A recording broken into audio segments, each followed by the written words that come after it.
in a broken wasteland. Come to my fire and place your blood and steel upon my pyre.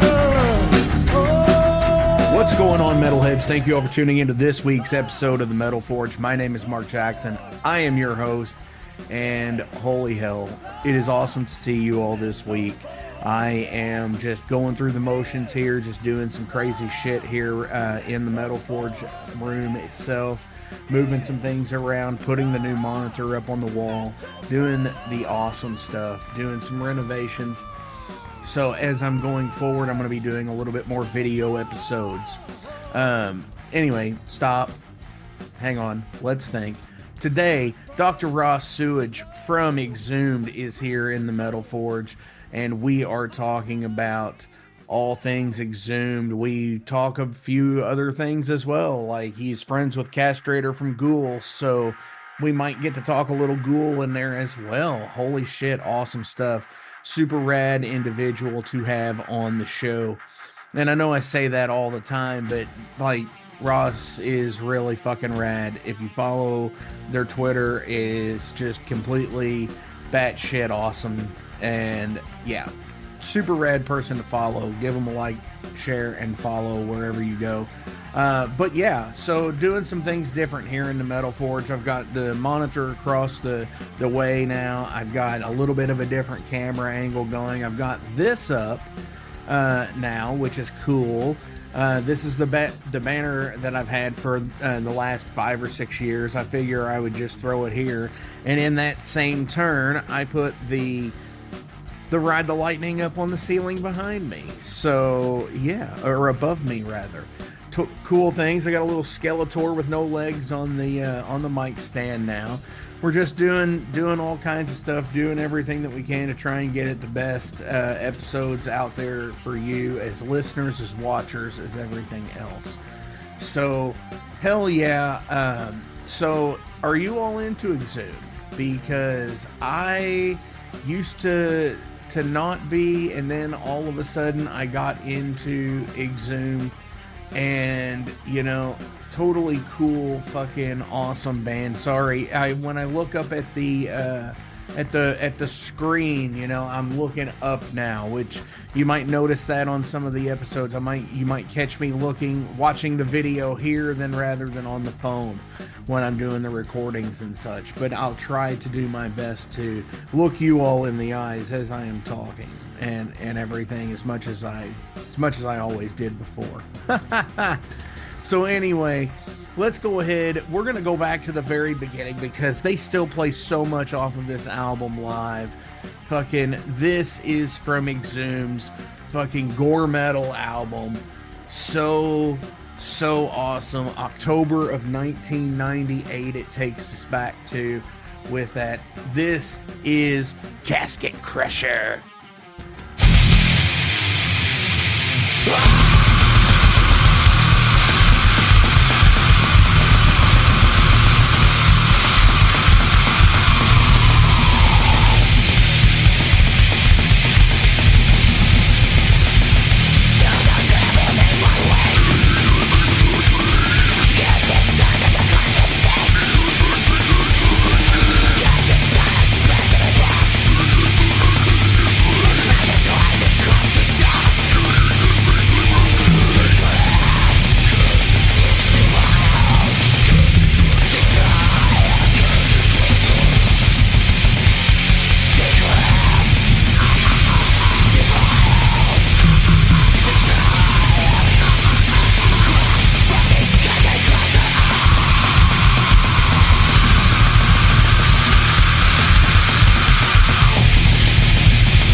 All right, metalheads, today it's fucking awesome because we have Dr. Ross Sewage from Exhumed here. And holy shit, dude, what's going on?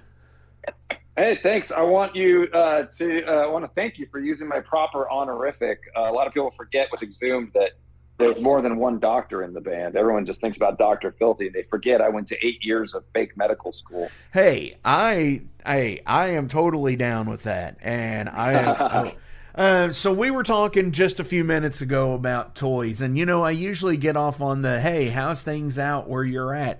And hey, it's a fucking stupid ass political climate, so it's the fucking same everywhere. We're all pent up, we're all fucking pissed off, and we're all nervous as shit. And yes, and we're all nervous as fucking shit. And it's just like, I just want to fucking make metal, do a fucking podcast, and leave fucking people alone. I can't understand why everybody else that would be the whole of my political ideology was, I think it would be do as thou wilt shall be the whole of the law or such. Like, yeah, I've got a very laissez-faire, libertarian, at least in the original sense of the word, kind of idea. It's like, hey, whatever you do in your own fucking home isn't anybody else's fucking business. And, exactly. Also, we got to take care of the earth. That's a bit of a problem we got to sort out. We'll get there, I hope. Well, I just recently heard an interview with Willie Nelson, and it was one of those Reels interviews where it's just like a response to a question. And he said, when I was young, my mom told, and keeping in mind how old he is, he goes, when I was young, my mom used to tell me, he's like, every 100 years there's new people. So this is just the people in our 100 years, Absolutely. And I kind of took that and I was just like, you know what? Yeah, we might be fucking bitching about fucking Biden's age and Donald Trump being a fucking crazy motherfucker and all of this other shit. And who gives a fuck, It's like, hey, we're all fucking here for a finite time. Just fucking be cool with each other. We're trying to have fun and have a good time. I don't know. I'm not sure your age. I'm pushing 50. I don't understand these old politicians still giving a fuck when they could just retire to the Lake Tahoe home. Right. Or whatever. They get I'm out of the conversation now. Pop culture media is not made for me anymore. Sometimes I can enjoy it, sometimes I won't, but I'm not going to go online and bitch about it not liking the new Star Wars or whatever, even though I did like the new Star Wars thing they just put out. But it's not made for me. It's made for younger people. That's fine. I'm just going to keep coasting and having fun. And if people want to come see my band still, that's great. Absolutely. And that's what it's about, At least to me, that's like, that one meaning of life kind of thing. And to answer what you'd ask, I'm in my early 40s. I'm 41. Okay. So yeah. Yeah, you're just about to really feel that pop culture doesn't give a fuck about you. Oh no, I've felt that ever since. You're feeling it already. I've felt that ever since people started saying crunk. Oh, okay. So yeah, you've been feeling it a while, and clearly you've got Masters of the Universe action figures in the background in your. I do. So yeah, you're at least they're still making something for the old guys who grew up with television as a babysitter. So yes, for real, and totally was in that. I had 2 older siblings, and I kind of inherited the Masters of the Universe thing from my brother. That and the G.I. Joe deal, so because he just turned 50. Okay, so yeah, me and your brother should hang out. We can really talk shit about buying that shit off the shelves. We'll talk toys. It's fine. Yeah, totally. That's the thing. I do we can get a I go out on the road. I definitely probably meet people of very varying political bents from kind of where I sit way more to the fucking left than any political party sits in the fucking current. And that's the melting pot of metal.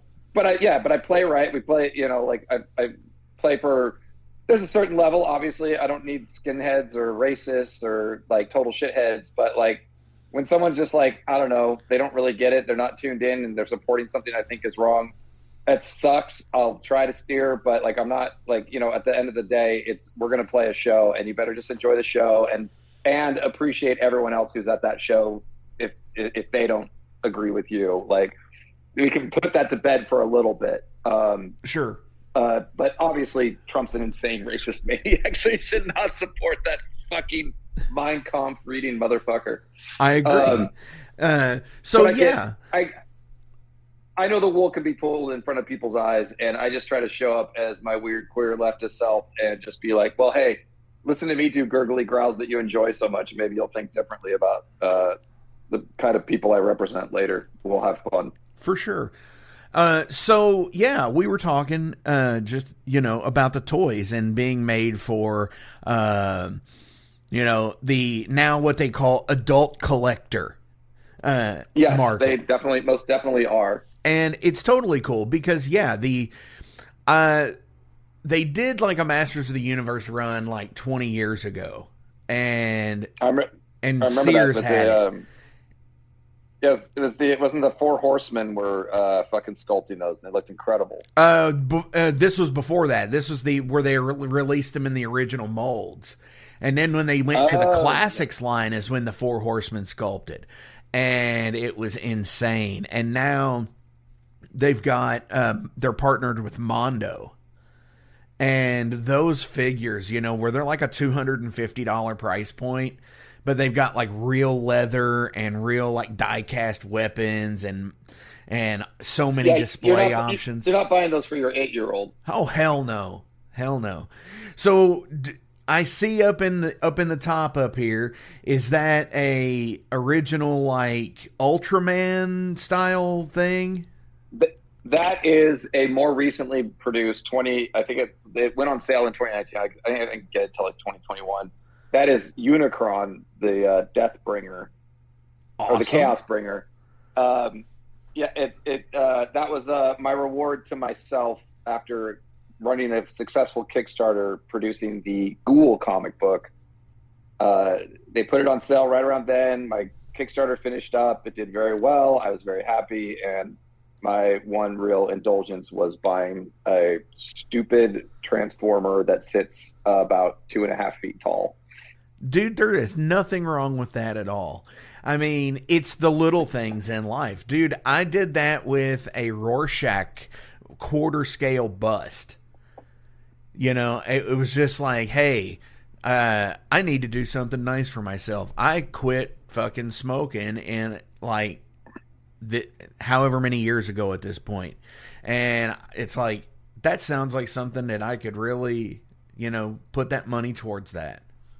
And with smoking, you literally putting the money you would have been smoking into a cool bust from a great comic book. Absolutely. So I can applaud that. And I am a kind of a pretty avid toy collector, mostly focused on like I ended up mostly focusing on G.I. Joe, but I dabble in Transformers occasionally, and I do like original Kenner Star Wars because that's the shit that I actually grew up on. Sure. So now, when you say actual I saw Star Wars in the theater when it was the first run. So no, well, yeah, absolutely. And that's, that's awesome. And I was born when Jedi came out. So there you go. So yeah, our generations will never get along. You like Return of the Jedi. I don't necessarily care for the Ewok parts, but the space battle is fucking second to none. Well, the Ewoks, I mean, that's pretty metal right there. They're not people call them cannibals, but they're not cannibals. They don't eat other Ewoks. No, they're bears. They're little miniature bears. I mean that's pretty brutal. I mean, they might look like cute little teddy bears, but they'll fuck your ass up. Well, yeah. I mean, but the funny thing is they were going to eat meat, yet they didn't have any. It didn't look like they had any sharp teeth at all. They looked like the plant. Maybe they unhinged their jaw or something. We didn't get a chance to see. So that is insane. We need a new series of Ewoks where they're just unfucking hinged. I agree, because Caravan of Courage and Battle for Endor just did not do it for me. No, definitely not. No, I mean, Wilford Brimley in that one, I mean, I don't fucking know. I mean, I fucks with Wilford Brimley because he's in The Thing, and he's fucking dope. And he also looked 65 years old from the time he was like 20. So, and made a career out of it. So that's pretty dope. but not that movie, you know. But yes, I will go down for the brutality of. Wasn't he also in Cocoon? Yeah, he was in Cocoon. That's the. There was that whole thing where they were showing celebrities past the age of Wilford Brimley in Cocoon. He was 55 years old and he looked ancient, and now there's like 55-year-old celebrities who look eminently fuckable and beautiful. Yeah, and they look like they're fucking in their 30s. Yes. Yeah. Well, hey, part of that's not having indoor smoking everywhere. So kudos for you for quitting. Yeah, indoor smoking, or I don't know, just the maybe it's the fucking preservatives in the food even. Leaded gasoline, just putting lead in the air for like 40 fucking years. Yeah, exactly. All this like, crazy shit. Cool. Yeah, because your engine made a little bit of noise. Let's go ahead and poison the air with maddening lead. And our forefathers made some interesting choices. Oh, absolutely.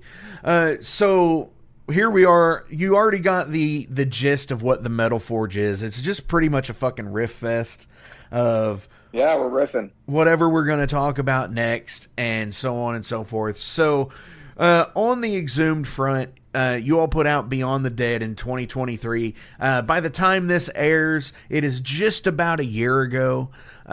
So, what do you all have coming next? Because you all are in a legacy band at this point. Yeah, we've had a lot of internal discussions about that because we are.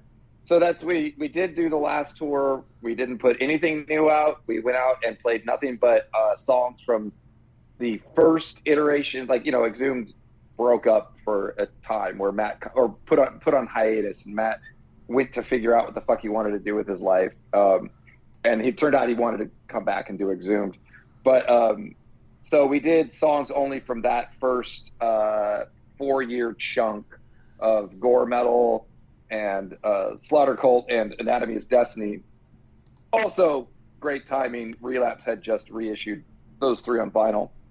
So we did kind of a retro set, kind of tried to dress retro, a little more spikes and bullet belts, and kind of like, you know, do our own little celebration, and released the documentary that we've been working on for a couple of years. I thought it was like kind of weird and self-serving, but when it got finished, I was very proud of Decayed Decades. I think the directors, Frank and Avinash, did a great job putting that together and put together a story that I enjoyed watching, just about like the history of the band. That was kind of like, I think, relatable to a lot of people. It was like, even if you don't give a fuck about Exhumed, it was just about like a group of a band in the 90s and what that was like, and then, you know, and the tumults that came throughout. I think it's relatable to anybody who's in a band. So you can watch that for free on our YouTube. So that was the last step we took. And then the next step we're taking, we got a couple shows booked, of course. We're very excited to be playing Hawaii coming up in October. That'll be at the Volcanic Strike Fest. And but we have I'll try to keep it as vague as possible. Is we realize as a legacy band, it's like, you know, we could just put out another record, like, you know, it'll just be like number 9 out of however how many, you know. And that's just more songs, just more Exhumed songs. But we're kind of trying to plan something that's maybe a little more multimedia tinged, that can maybe like be more than just a record and more than just music videos. I don't want to get into too much detail because that would be farming too much out. But yeah, we want to keep writing new songs, but kind of want to push the envelope in terms of what a band can accomplish. Because yeah, we are a legacy band, and we can just keep putting out records. We're like we're not like a legacy band like Obituary who gets to go do these crazy fucking tours of the Montmartre and shit. We're one of those nice legacy bands that when there's a big festival, we get the logo instead of the typeset. Instead of the typeset. Well, I mean, so it's like, but still, that means something.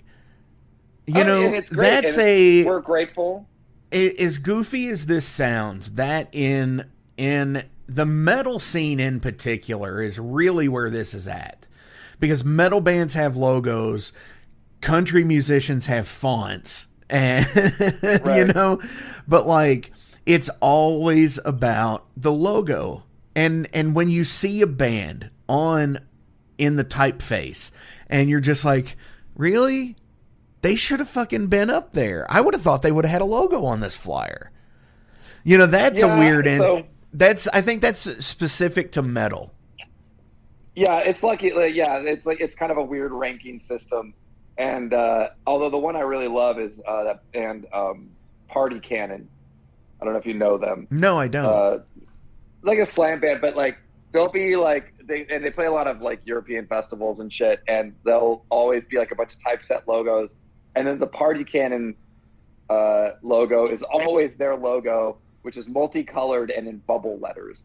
And I think just bookers are delighted to like have this silly logo. Like, that's great. So they always get a logo no matter what, because their logo is so fucking ridiculous. And I did some guest vocals for them a while back, and I definitely appreciate them and the sense of humor that they bring to like the metal scene and just not giving a fuck. Like their name's Party Cannon. That's great. And their logo's silly. That's great. So yeah, but like Exhumed is like that kind of like we get the logo on the festival flyer, and we're grateful. We can go out and tour on records that we put out 25 years ago and just celebrate that, and people will still come and want to like party with us and have a good time. And that is a very gratifying feeling that we've been able to like kind of forge a place for ourselves, that we don't have to prove ourselves. We can just keep kind of improving ourselves as much as we, feel is necessary. Right. And in this day and age, there are so many, when you go to play these festivals, there are so many, say like Doro Warlock set at Hell's Heroes this past year, or you have like, old school set only type stuff, which is totally cool. And I think it's a nice selling point, as it were, that it's like, holy shit, they're only going to do songs off of this, which is pretty cool.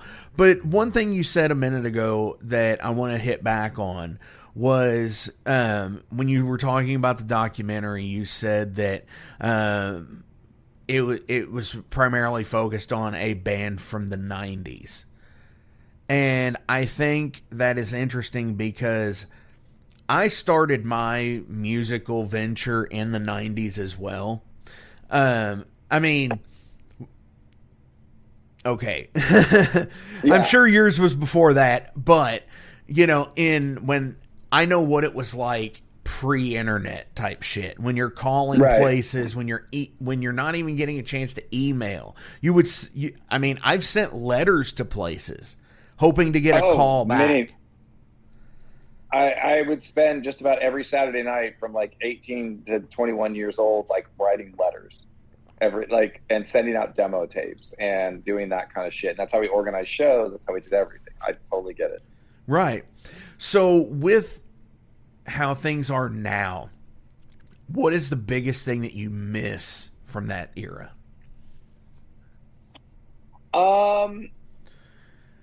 If you could delete its current form and go back to, what would it be? It was such a miserable time. It's hard. I don't know if I would delete necessarily anything. I think it's, yes, I cut my teeth in that era, and I'm somewhat grateful for it because, I guess it's not even like I would tell people to go back to that, but just like the feeling that it's like you kind of have to work hard. Like you knew you did, because you'd have to just send tapes to everybody. And there are still people who do that. Like, even if like their band's on Bandcamp, they're going out there, they're sending out the emails, they're talking to people, they're doing that kind of shit. They fulfill the orders themselves. Yeah. Yeah. And they do the work, and they go out and they play the shows. I think there might be maybe now, and I'm not saying this is general, I'm saying this is amongst some people. Oh, well, I put my demo on Bandcamp. Why am I not getting signed yet?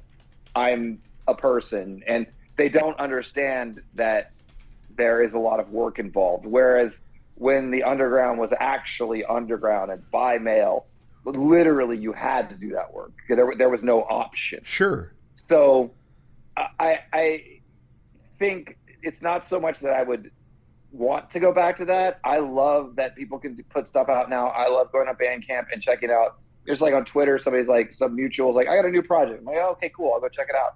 That's great. It's so awesome. They don't have to spend, you know, $4 to send me a tape that costs $2 that, like, you know, on all this shit, and like going to fucking FedEx Kinko's to like cut your own demo tape. Like, I can just go check it out really quick and really easy. And I think that's a beautiful thing. And I wouldn't ever necessarily want to go back. What I would like people to do is maybe just have an appreciation for the work that you need to do. Even now, even though lots of things are easier, you still have to talk to people. You still have to be a social creature. You still need to like get out there and, you know, and find commune and make friends and appreciate other people's bands before they're ever going to appreciate yours. You know, you have to like have that tit for tat kind of thing. Like before, you know, I've had people come up to me and be like, hey, so I made a recording. So how long until we can like open for Exhumed? I'm like, well, what have you done on your own? Have you booked a show? Have you like tried to do anything? Like, you don't just all of a sudden get to like be direct support for the band I'm in that's been around for like nearly like for fucking 35 fucking years. Like, you have to actually put a little effort into this. And no, you're absolutely right. Try to get a show booked. So I don't want anything to go back to the way it was, because that was fucking hard and miserable. I'm glad that younger people have the options they do now, and I think it's fucking awesome. So I don't want to go back. I just want to like politely remind people to like look at that yeah, maybe it was a little bit harder then, and maybe you could also put in some more work. I'm not saying everybody. Lots of people do lots of work, but there are some people I've seen where it's just like, I cannot believe the sense of entitlement from just putting up a recording on like Bandcamp, that they think they should all of a sudden be signed to get money. Like, no, you have to do things. You have to become a name. You have to work at this. Right. And that relates back to, okay, the selling tickets thing. God, pay to play. Thank God that's gone. Yeah. We've all been there. Well, I mean, I don't know. Pay to play to me is like what clubs do, where it's like you have to sell X amount or you do not play. Now, if it's just a normal show, it's like, hey, if you want to get paid, you have to sell tickets. You know, I don't know. And so that was a system. Exhumed certainly benefited from it in some degrees. I don't think it was a good system. It certainly wasn't a just system. And it was definitely took advantage of like young kids who were trying to make it. So I would never want to go back to that. No. And there's other options. Like last year I went to go see Satan and Night Demon at a bar in Oakland. This is just an example. So I went to go see them at a bar in Oakland. And then I look across the street, and in the city park, there's a fucking hardcore show going on with a generator. And so before going in to see Night Demon and Satan, I was like, well, I gotta go check out what these fucking, you know, like everybody looked about like 20 years younger than me, but the bands were like kicking ass. The sound was like, you know, pretty decent for outdoors. Like it was just a PA but these people were just doing it. They said, you know what? Fuck a club. We're going to generator. We're just going to set up this like impromptu show. And it was sick as fuck. And everybody was having fun. There was a huge pit. And then like that was over. And I went to go see like Satan and Night Demon in a proper bar that was booked by an agent and all that kind of shit. So there are like other avenues to like, that are kind of like the pay to play system. Like, yeah, sometimes you got to find a more punk route and, you know, or do it like, you know, basically Black Flag style. You fucking get in the van and you just start calling places and see who will fucking book you. Sure. Like an unknown band, there's always room somewhere. Like if it's your first show, there's an opening somewhere where somebody wants to put you on because they just need a slot to fill. Yeah. And so you just got to like work on doing that. So fuck pay to play. I hope it never goes back to that ever anywhere. Yeah, definitely. We sort of do pay to play now with merch cuts. Kind of interesting. Like, you want to play this like big Live Nation owned theater? Well, you're going to do merch cuts. So I guess we still take it in some regard, but it's even merch cuts is much more fair than pay to play ever was. Oh yeah, absolutely. And it's also the thing too is like But also in that Live Nation thing, you've got the fucking tribute band fucking train that runs through. The fucking Well, I want to get mad about it, but that's not the theater's fault. That's people's fault for not wanting to hear new music. And I think part of the deal is they get, sorry to interrupt, but I think part of the deal is people who are too stupid to realize that it's not the real band that they're going to see. I mean, there might be a few people there like that, but I know enough like normies and commune with enough like, you know, people through work or whatever that it's like, yeah, they just want to go see someone cover fucking Blue Oyster Cult, and they could actually go see Blue Oyster Cult if they wanted to. Sure.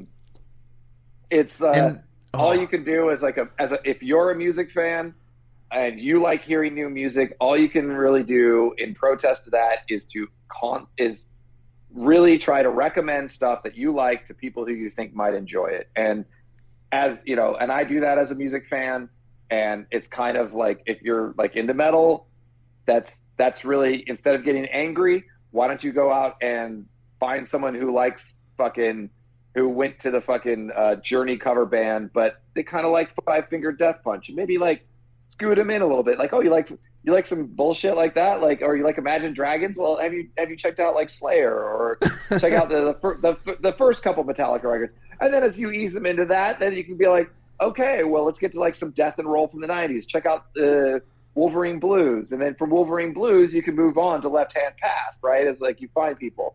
So instead of like just getting angry on the internet and saying that fucking I don't know, Cannibal Corpse should be at the Super Bowl, that's never going to fucking happen. Stop posting that and just like start finding some people who might like Cannibal Corpse and recommend it to them, and make that show bigger. And I just still think it's even funny that Metallica hasn't done the Super Bowl. Who knows? Maybe they've been offered and they said no because they didn't want to do the fucking lip sync, because there's a whole bunch of fucking rules for that. Yeah, that's true. You can't beat. So like, you know, like maybe like I can't imagine that they haven't been offered at some point, because they're a fucking huge, like beyond any kind of like hugeness. They're one of those musical groups. So maybe they were offered it, but they had to like do a fucking medley with Beyonce or something. Oh, that's God. how that shit works. That would be so fucked up. And they're like, nah, we're I billionaires. mean, honestly, though, when you think about it, they've done stuff like that before. They did that with Lady Gaga at the Grammys, and they did that with didn't they do one with Katy Perry at the Grammys one year too, or something? I don't. Lady Gaga, I'd be like okay with. If they did one with Katy Perry, fuck Metallica, because Katy Perry sucks ass. I hate that. I hate her so much. So, obviously, you know, being in a legacy band, being in multiple legacy bands at this point, with Ghoul as well, and Ghoul's newest release. I'm not in Ghoul. I do associate with them from time to time. That's what the lawyers say I have to say, so there we go. If you want to know anything about Ghoul, I probably know it, and you can ask away. But legally speaking, I am not in Ghoul. Okay. I am Impaled as a terms of a yes. I am sorry, you are not. Cremator is, but Cremator's. I talk to Cremator a lot. He's a dick, but we do talk a lot. I keep him around because he makes me money sometimes. So for sure. Sorry about that. All good. No need to edit. We've covered it. Okay, then. I was going to say, what was coming up next with that? Oh, well, Ghoul. I think Ghoul has some tour plans coming up also in October. So, yeah, I think they got some stuff coming up, and I think they're working on a new record instead of just a fucking EP, because they're lazy fucks. But from what I hear from Cremator, he's bitching a lot about having to learn a whole bunch of new songs. So I can only imagine a new record's on the way. I doubt it would come out this year. Probably sure. 2025. I mean, it is kind of late in the year for that, anyways.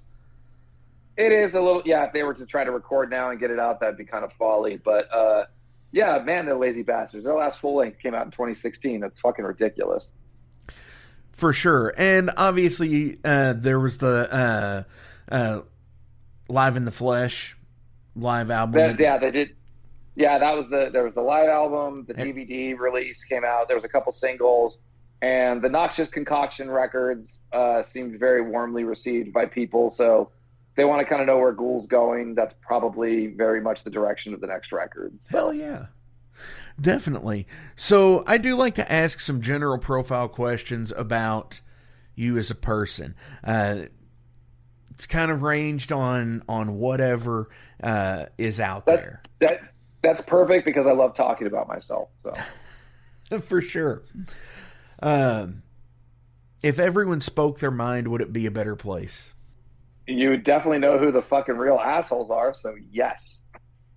Oh, I totally agree with that. You know, it's an interesting thing when people like say you have siblings and you and the two siblings talk about either another sibling, but they don't ever mention it or whatever. Yeah, it's just like, I'm of the mind, if it's like, you know what, if it's an issue, fucking take issue and fucking mention it. Yeah, I believe in, well, okay, so politically, if we're talking about the loftier thing, I believe in freedom of speech, but I don't believe in freedom from consequence of speech. So you want to say some hateful shit, guess what? People are going to fucking hate you. Great. That puts you out of my pool. You don't have to come to my shows. You can fuck off. And if I say something that you take umbrage with, don't come to my fucking shows. I probably don't want you there. If you think it's like, Exhumed donated to like a probation fund to help people like, convicts get probation, during the George Floyd uprisings, we found the best charitable group to deal with in that situation. And people got mad at us, and I was like, well, you don't have to come to our shows. Like, well, I'm going to give my money to Deicide. I'm like, great. Give Glenn Benton your money. I'm still going to have plenty of people at my shows. Your $20 is not going to be missed. It's fine. Fuck off. That's great. So they can hate me too, and I can hate them. But when it comes to like interpersonal relationships, closer things, like I believe that you should be, honesty is just the best way forward. In my relationship, we have complete and open honesty. When feelings are hurt, you express them, so that way they can be addressed. And in fact, Exhumed, if you watch the Decade, let me go ahead and plug again the Decade Decades documentary. A lot of the first part of the documentary is about some very angry young men who did not know how to express their feelings to each other. And what we learn through the documentary is that we kind of learn how to express those feelings and become friends again and are able to work together again, to the point where I've been back in Exhumed longer now than I was in it before I got kicked out the first time. So that kind of like being able to like touch on things and talk to adults, talking in a quote unquote adult manner with each other, basically a mature manner, and be like, hey, this kind of like chaps my hide a little bit. Let's address it and talk about it. And the other person could be open about that. Be like, well, sure. This is why I think it shouldn't chap your hide, and come to a conclusion and address each other's feelings. And then you can work together, like say in a band, much better together. So yes, people should absolutely speak their minds, and try to get addressed what they need in this life, because otherwise there's going to be miserable sons of bitches who lash out at everybody around them. Sure. No, I totally agree with that. And, that's the thing is I think most people have to come to realize that, where when you can start to communicate as, whatever, an adult or whatever you want to call it, a person of sound mind, let's just say that, with another person, yeah, who is accepting of that's like the chef's kiss thing. Absolutely. Maybe the right word is evolve. We should speak in an evolved way to each other, because that speaks to the fact that we're exactly the same as we were when we were like cavemen running around savannas and shit. But like our magical human brains have allowed us to evolve societies and different ways to deal with each other. So let's talk to each other in an evolved way, where we actually listen and express ourselves as we really feel about those things, and take in other people's feelings as well, and try to have some empathy. For sure. What have you recently read online that has inspired you? Online specifically? Yes. What? I mean, mostly what I read online is going to be sci-fi blogs. So those do inspire me in a certain way to try to push my creative boundaries. God,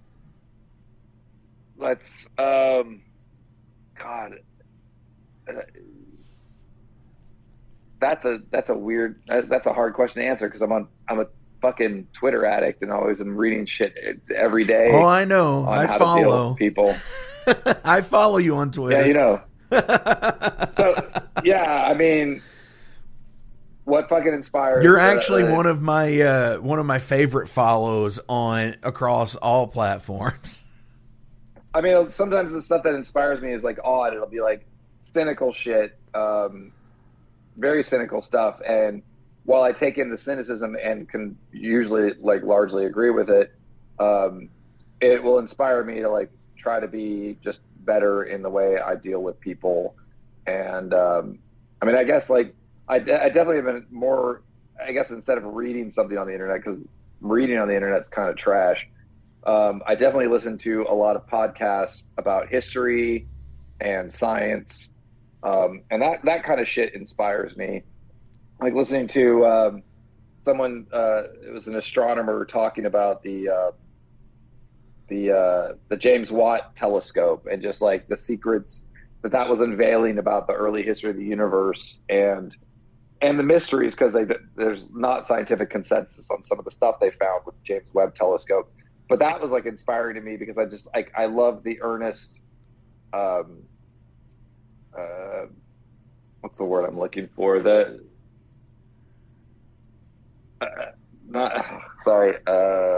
Losing my words for a second. The earnest, like just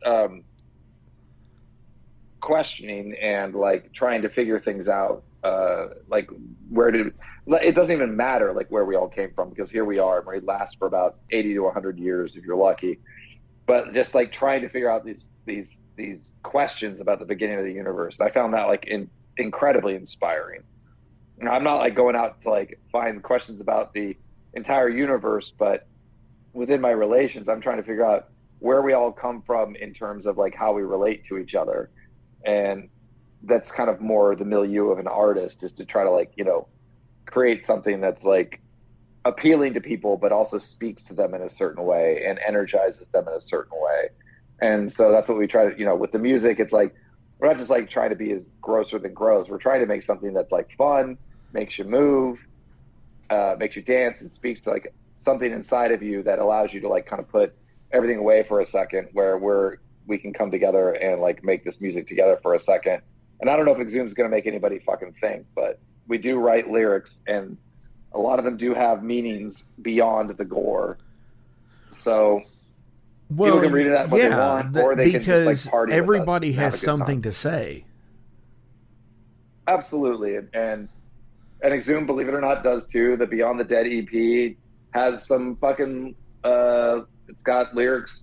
It has some stupid lyrics for sure, but it's also got some lyrics about how I feel about Elon Musk, for example. So there's Elon Musk dies on that record. At least in my fantasy world. For sure. And his terrible eugenicist fucking techno-fascist ideology dies with him.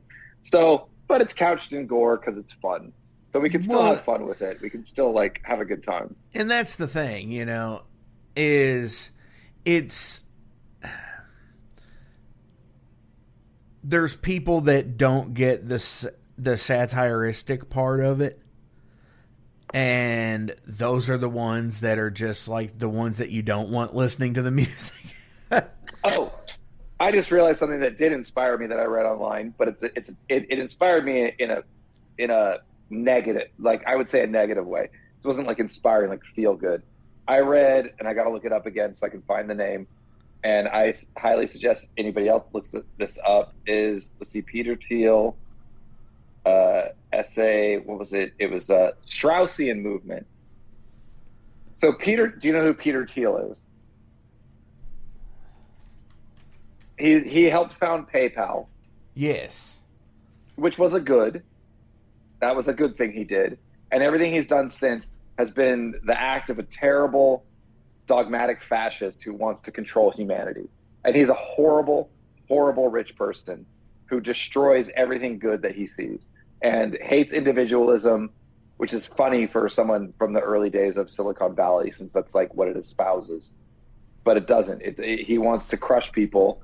And if you want to read an essay about somebody who's extremely rich, a billionaire rich, trying to crush the will of the people, read Peter Thiel's The Straussian Movement.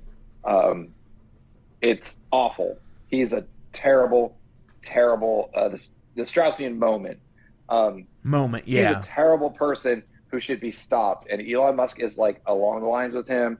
Mark Zuckerberg, to a certain extent, is also along those lines. They're all terrible people. And it's worthwhile to look into those things to try to have the veil lifted from your eyes about how the current climate. I love the internet. The internet's beautiful, but you have to go into it with very fine tooth or like a microscope to like see what's trying to like kind of. It's starting to sound like Andrew Tate or some shit. You're not in the Matrix. Andrew Tate's full of shit, but you do need to go in with a knowledge base, knowing that like so how social media is trying to keep you addicted to it and those kinds of things. Like that's absolutely real. And there's a bunch of charlatans on there trying to take advantage of those things. And Peter Thiel is just like one of the most worst people on the planet who has way too much power, and he kind of skirts by because he's not an Elon Musk type celebrity. So that inspired me to further hate Peter Thiel and to further push against his agenda, against individualism and how people should just be fearful all the time in order to keep them in line as fucking puppets of the capitalist system. Definitely. Yeah, I'm going to read this. It's up on my desktop right now. Got a couple more. First is, it's that time. What is your last meal? Oh, I was going to say my last meal was a banana. But you mean what is my last meal? Yes. I guess that's pretty easy. Kraft macaroni and cheese. Wow. I know. You'd think I would. I could ask for something lofty. I mean, I love escargot. I like a good souffle. I like all this stuff. But I think the last thing to just like it's just to grow it up in the 70s and the 80s kind of thing. Sure. I know exactly what you're talking about. It's total garbage. But if I were to go out on the last thing to eat would probably be the first thing I remember eating. Yeah. And get back to that like sense of like beautiful innocence of just where my life started and everything I've gone through. And yeah, Kraft mac and cheese. Maybe doctor it up a little bit. Maybe some mushrooms. Maybe I have a thing. I love doing Kraft mac and cheese as an adult. I like to put in black beans and black olives. It's weird. People think I'm crazy, but it's fucking tasty as shit. And you get good protein from the black beans. Definitely. It almost sounds like you're mixing together like a regular pasta salad with just your macaroni and cheese. Basically, yeah. So yeah, that would be my last meal. Even if I could only get it plain with just the powder and a little bit of milk and a lot of butter, please. Maybe a little extra butter. In fact, skip the milk. If you want to know the real way to make good Kraft mac and cheese, you skip the milk altogether and just double the butter. Yes. No, I totally agree with that. I know exactly what you mean. The Kraft macaroni and cheese. I mean, I can tell the difference between like and Blue Box. Don't try to sell me on this Annie's bullshit. Don't try to get me like that stuff's okay, but it's the right flavor profile for my last meal. It better be Kraft Blue Box. No shapes, just elbows. Yes. Very particular. I don't want Teenage Mutant Ninja Turtles in my mouth. We don't need that.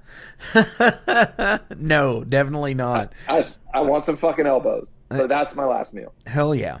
Totally dig it. As always, links are listed below, so please give a like, share, and a follow. Do all that you can. Support all that you can, of course. when they're on the road, go see them on the road. When they're putting out new music, go do that. Go buy merch. Do all the shit and all the stuff and all the things, right? Yeah, and if you want to follow me, so we're on as Exhumed Official or Official Exhumed on any platform. Impale doesn't really have a platform. You should follow Ghoul. It's usually Ghoul Official somewhere. And if you want to commune with me about Kraft Blue Box mac and cheese, I do cook a lot better than that usually, but I do got a soft spot for that bullshit. You can follow me most anywhere as Sewage 666. Hell yeah. Do you have anything else you'd like to shout out, or anybody else you'd like to shout out, or anything else you'd like to promote? Go watch Scavenger's Reign on Netflix. It was the best show to come out on HBO. They absolutely tried to bury it. It's a fucking great show. Fuck Scavenger's Reign. Beautiful 2D animation, a sci-fi story that's like amazing, and weird body horror and strange alien fauna, like something you wouldn't believe. And I can't believe how people aren't like talking about it more. It could have been one of the greatest franchises of the 21st century, and nobody seems to know about it. Hell yeah. I don't know about it, so I'm definitely going to check it out as well. So Scavenger's Reign, you say? Yes, Scavenger's Reign. Absolutely. Fuck yeah. Hell yeah. So my final question for the episode today is, what are you avoiding doing because it's hard or scary? Vasectomy. I could get that. Yeah. I'm not even avoiding it. It's just like I want to get it. It's just like, God, there's so much shit to tee up in the meantime to get there. I ain't having kids. I'm fucking 50. There's like no reason I shouldn't just call my doctor right now, but I gotta like get into psychology. It's just a whole thing. Like masculineness, manliness, all this shit involved in that. So that's the thing that's like kind of I want to get there. Like I'm getting there. I've talked to my doctor, and it's like looking at I'm like watching the video. Anyways, yeah. I got no reason to breed. Who the fuck am I? I agree with that statement. But I feel the exact same way. It does take a little bit of time to get there and get everything, all your ducks, where you feel your ducks are in a row, and like you're like, okay, I'm ready for this. Sure. No, absolutely. And yeah, it's definitely something that I've considered as well. Again, I'm the same, feel the exact same way. I don't know. I'm not going to have children. Who the fuck am I kind of thing. Yeah. Yeah. And the best part is like, you can shoot your shot wherever the fuck you want. Like it's all benefit if you're not going to have kids. Like, but it just takes a while to get there. So that's what I wouldn't say I'm putting it off. I'm just saying like, it's just like, it's been a process to try to like get there. That's it. For sure. No, I totally get it. Dude, thank you so fucking much for, coming into the Metal Forge this week. Dr. Ross Sewage from Exhumed, friends with Cremator. Thank you so much. I appreciate Thank you so much. On our way out today, on our way out from Exhumed, what do you want to play? Oh, from Exhumed, let's play...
For 45 years and keeping Louisville weird, Electric Ladyland has been there for all your eccentricities. While they do offer the best smoking supplies out on the market today, there's a whole lot more to check out. From ashtrays and blacklight posters, to records, incense and burners, and items to stock your metaphysical supply. They're open from 10 to 10, 7 days a week, located at 2325 Bardstown Road in Louisville, Kentucky, and at electricladyland420.com. Roll out.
Hey metalheads, you like tattoos? Of course you do. If you're in the Louisville, Kentucky area, come on over the bridge to Clarksville, Indiana, and get you some ink done at Ageless Art. If ink isn't your thing, they have a piercing studio as well. Visit agelessartclarksville.com to see some frequently asked questions, meet the staff. The shop is open Monday through Thursday, 12 to 8 p.m., Saturdays, 12 to 10 p.m., and Sundays, 12 to 6 p.m., all appointment-only spots. You can set up your appointments by phone at 812-283-1793 or email agelessarttattooandpiercing@gmail.com and someone will get you set up for your first or your next tattoo or piercing.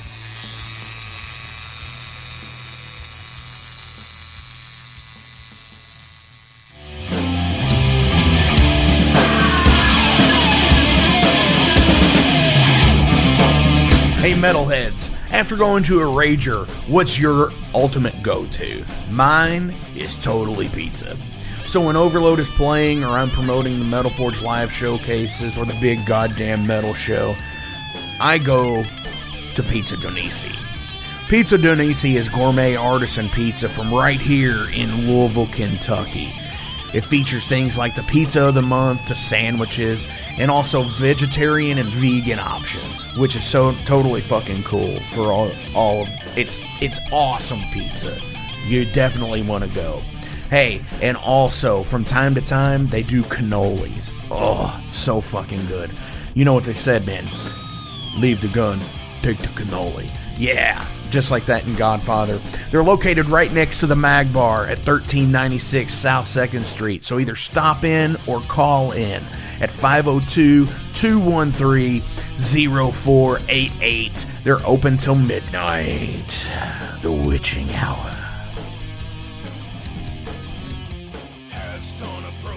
Heineken? Fuck that shit! Pabst Blue Ribbon!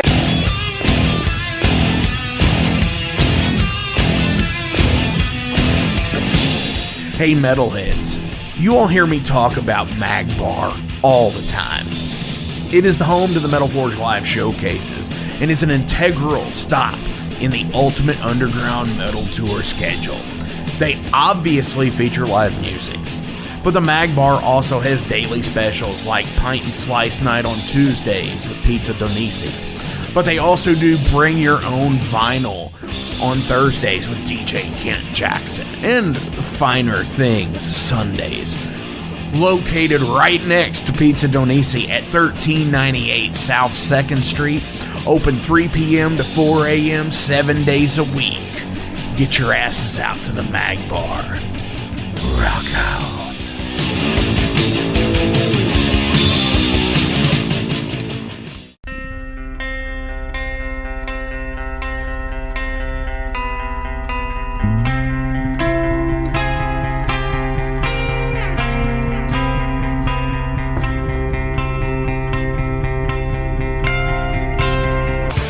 In 2017, one man's vision and passion for all things metal started out as a record store in his house.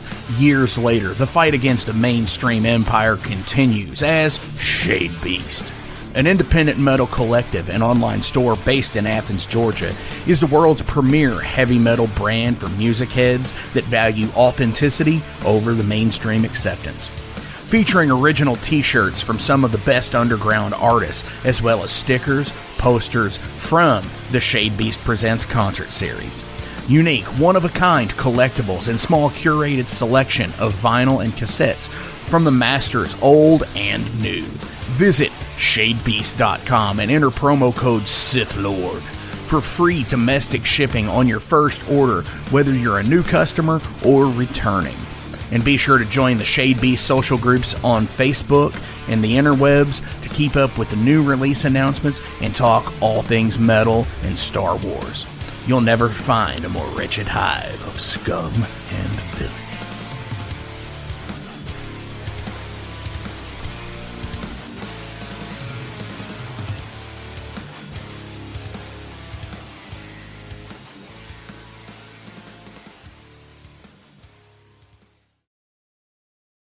Welcome to the night. You think you know Night Demon? Then the Night Demon Heavy Metal Podcast is for you. Step into the darkness as we peel back the curtain to give you an unprecedented, all-access look into the mind and the heart of the demon. We're talking band history, song analysis, studio anecdotes, stories from the road. It's everything a diehard Night Demon fan could want and more. This is the only place to learn the inside scoop, the deep dive trivia, the untold tales from the band members themselves and those closest to the Night Demon story. Need more? The sacred Night Demon Crypt will be pried open to reveal demo recordings that have never before seen the light of day, all with in-depth commentary by the band and the people who were there for the writing and recording process. This is a gold mine, a treasure trove of all things Night Demon. Head over to nightdemon.net or wherever you listen to podcasts.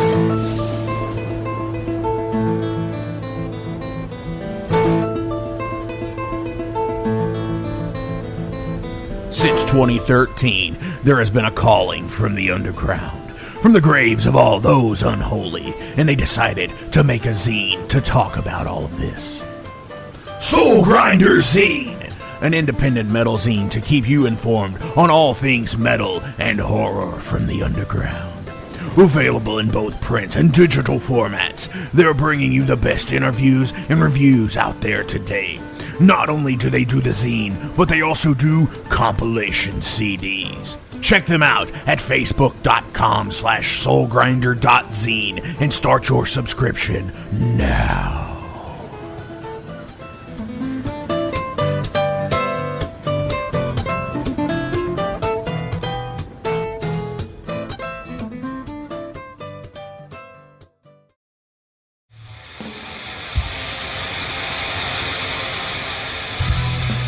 Hey everybody, let me tell you about the new sponsor to the Metal Forge, Unchained Tapes. They're an independent Pennsylvania tape label. They focus on extreme metal and punk with a killer approach to the tape scene. Visit their web store at unchainedtapes.bigcartel.com now to get your fill of tapes. And for being a Metal Forge listener, enter the code METALFORGE10 at checkout to get a 10% discount on your total purchase. That's unchainedtapes.bigcartel.com.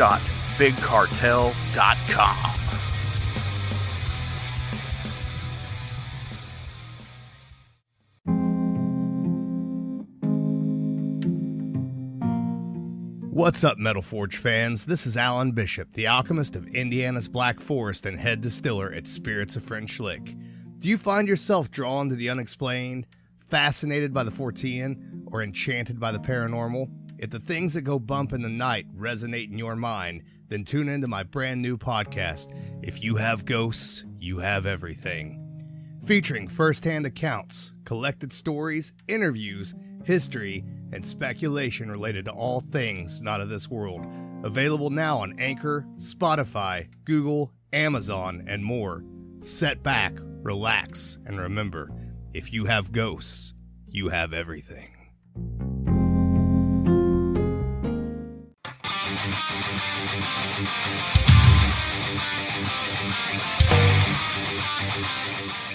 Hey, let me tell you guys about Mercenary Press. They're an independent London label and distributor of all things metal. Mercenary Press delivers the goods from their own independent zine. Trust me, you're going to want to get in on that. To distributing various bands from all over the world, including Cramp from Spain and Sadistic Force from Texas. Visit mercenarypress.bigcartel.com to find out what all they have in stock and what you can order. And for Metal Forge listeners, enter code METALFORGE10 to receive a discount on your total purchase at mercenarypress.bigcartel.com.